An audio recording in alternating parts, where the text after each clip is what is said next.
말씀은 1절부터 7절까지 우리가 내용을 읽었는데요. 좀 이해하기 어려운 내용의 구조를 가지고 있습니다.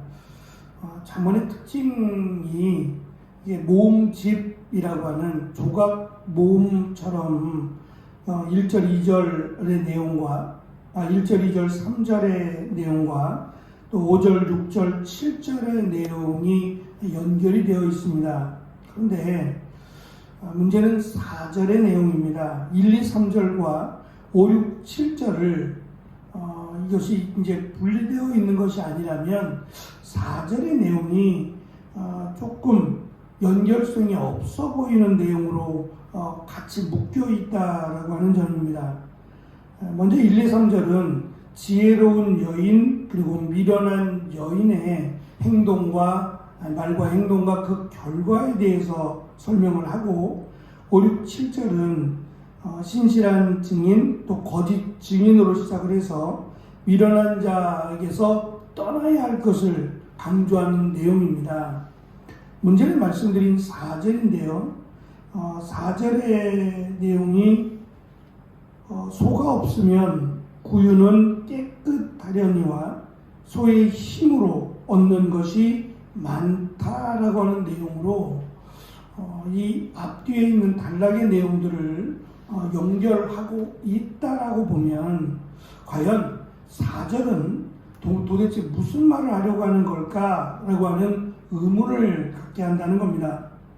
세번역 성경을 보면 4절은 소가 없으면 외양간이 깨끗하겠지만 소의 힘으로 얻는 것이 많다라고 번역을 합니다. 일반적으로 이 해석을 소가 없으면 여물로 가득한 구유가 되겠지만 소의 힘으로 풍성한 수확을 얻을 수 있다라고도 해석들을 합니다.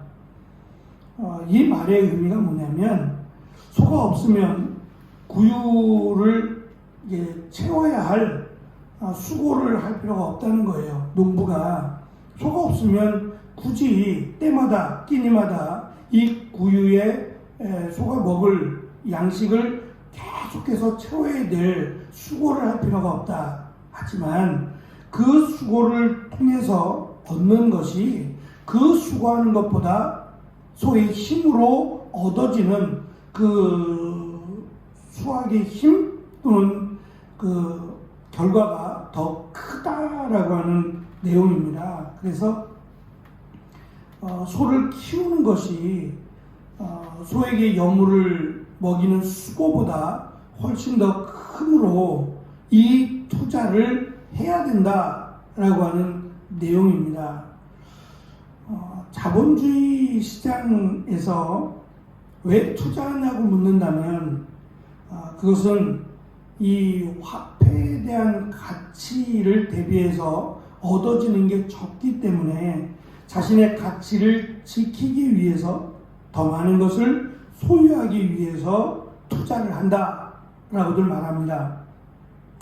이제 그렇게 보면 앞뒤 단락에서 말하고자 하는 지혜로운 여인에게 투자하고 또 명철한 자에게 5절, 6절, 7절에 있는 것처럼 명철한 자에게 투자하라는 얘기입니다.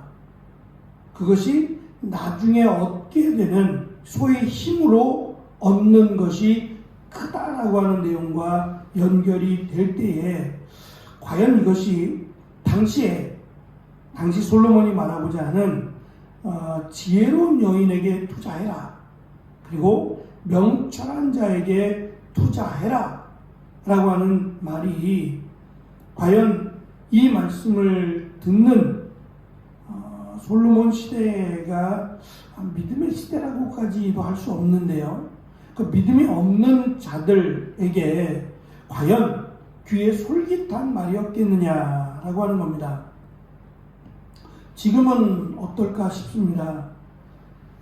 자본주의가 팽배한 지금 시대에서 지금 살아가고 있는 우리에게 또는 성도들에게 또는 하나님을 알지 못하는 이들에게 이 잠언의 말씀이라고 하는 내용뿐만 아니라 오늘 우리가 읽은 말씀, 지혜로운 여인에게 투자하고 명철한 자에게 투자를 아끼지 말라라고 말한다면 과연 그것을 놓고 현명한 투자다, 잘했다라고 칭찬할 만하겠는가라고 하는 점입니다. 자본주의 시장에서 볼 때는 합당하지 않는 투자라고 할 수 있을 것 같습니다. 솔로몬이 강조하는 투자의 기준은 잠언에서 계속해서 강조하는 것처럼 여호와를 경외하라 또는 하나님에 대한 절대적인 신뢰를 기반으로 하는 겁니다. 그 믿음이 없다면 이 잠언을 통해서 솔로몬이 하고자 하는 말들은 지혜와는 거리가 먼 이야기입니다. 믿음의 눈으로 볼 때, 또 하나님을 믿고 신뢰하는 사람들의 입장에서 볼 때 이것이 지혜로운 말씀이지, 하나님에 대한 신뢰가 없다면, 또 하나님의 섭리와 역사하심을 믿지 않는다면 이 잠언의 말씀은 세상과는 동떨어진, 전혀 어울리지 않는 그런 말씀이 될 것입니다.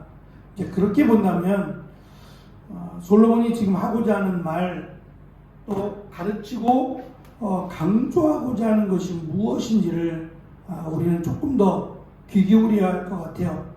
왜냐하면 세상에서 말하고자 하는, 또는 세상에서 강조하는 것과는 거리가 먼 그런 내용의 말씀을 강조하고 있기 때문입니다. 그리고 그것이 믿음의 말 또는 신앙의 유산과 관련이 있는 말씀이라고 생각하기 때문입니다. 우리의 인생에 있어서, 우리의 삶에 있어서 가장 소중하고 가장 많은 관심을 가져야 될, 특별히 투자를 해야 된다라고 한다면 그것은 믿음의 눈으로 보아야만 당장 눈앞에 드러나지 않는 지혜로운 것과 명철한 것이라고 강조하고 있는 여호와에 대한 지식 또는 하나님의 말씀에 순종하는 이것이 당장 눈앞에 드러나지 않을 수도 있어요. 가치를 놓고 본다면 세상적인 기준에서 볼 때는 굳이 거기다가 투자해야 될 만한, 지금 이 새벽에 깊이 잠이 들어야 될 시간에 보이지 않는 하나님 앞에 나와서 말씀을 듣고 기도하는 이것이 세상적인 기준에서는 투자할 만한 가치가 없어요. 하지만 하나님의 섭리와 하나님의 역사하심, 또 하나님을 믿는다면 이것은 정말 우리가 투자할 만한, 시간을 투자하고 물질을 투자할 만한 정말 가치 있는, 우리의 인생에서 정말 소중한 일이다라고 하는 것을 아마 말할 수 있을 것입니다. 뿐만 아니라 우리의 자녀들에게도, 또 성도들에게도 그것을 함께 나누고 그것을 함께 공유해야 될 이유가 되리라고 생각합니다. 그런 관점에서 보면 참 귀하다는 생각을 했어요. 세상의 그 어떠한 말도, 세상의 그 어떠한 지혜로운 말도 우리를 하나님의 나라로 인도하지 못합니다. 결단코 우리를 하나님의 자녀로 만들 수 없습니다. 하지만 세상적으로는 이해가 되지 않고 세상적으로는 어리석게 보인다 할지라도 이 하나님의 말씀, 그리고 하나님의 뜻에 순종하는 것이야말로 우리가 이 땅을 살아가면서 가장 가치를 두어야 될, 그리고 우리의 삶을 투자해야 될 만한 가장 가치 있는 일이 바로 하나님을 섬기고 하나님을 믿는 일이다 라고 하는 이 솔로몬의 교훈을 우리가 깊이 다시 한번 새기면서 우리에게 맡겨주신 일들, 그 일들 속에서 가장 가치 있는 일을 하나님의 말씀과 하나님 말씀에 순종하는 일에 둘 때에 당장은 그것이 드러나지 않는다고 할지라도 우리의 보이지 않는, 또는 우리의 영혼과 관련된 하나님의 자녀로서 살아가는 아주 축복과 귀한 일이다라는 생각을 갖습니다. 어제 이제 태국 선교를 앞두고 그 태국 선교에 함께하는 분들이 모임을 가졌습니다. 비가 많이 와서 또 건물주의 전화가 왔어요. 어떠냐고. 근데 그게 참 안 되죠. 지금 벌써 5년째, 제가 와서 5년째인데 언제나 고쳐질까 모르겠어요. 언제나 이제 주인의 말로는 이번엔 비가 좀 많이 와서 라고 이야기하는데 뭐 항상 그랬어요. 항상 그분의 생각일 것이고 어쨌든 비가 오는 중에도 함께 모여서 의견을 나누고 또 우리가 또 준비하고 또 해야 될 내용들을 점검하면서 하나님의 나라를 위한 또 전혀 얼굴도 다르고 또 언어도 다르고 뭐 굳이라고 해야 할 만한 그렇다고 많은 수도 아니 한 20여 분이 이번에 모인다고 하는데 그 20여 명의 현지 목사님들과 하나님의 말씀을 나누기 위해서 또 사역들을 공유하기 위해서 그 먼 나라로 간다라고 하는 것이 과연 큰 의미가 있겠는가 라고 하는 세상적인 기준에서 보면 의미가 없을 수 있습니다. 하지만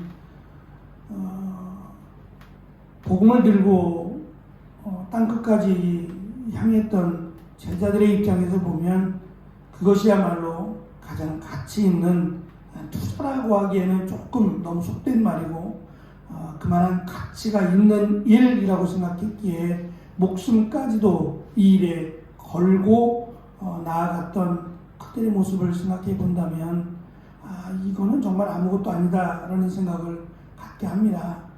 우리에게 있어서 하나님을 향한 그런 우리의 발걸음들이 정말 가치가 있고 정말 의미가 있는 그런 삶이다라는 것을 솔로몬이 우리에게 가르쳐 줄 뿐만 아니라 우리도 그렇게 다짐하고 또 고백하며 나아가는 귀한 또 오늘 하루가 되어지시기를 간절히 축원합니다. 기도하겠습니다.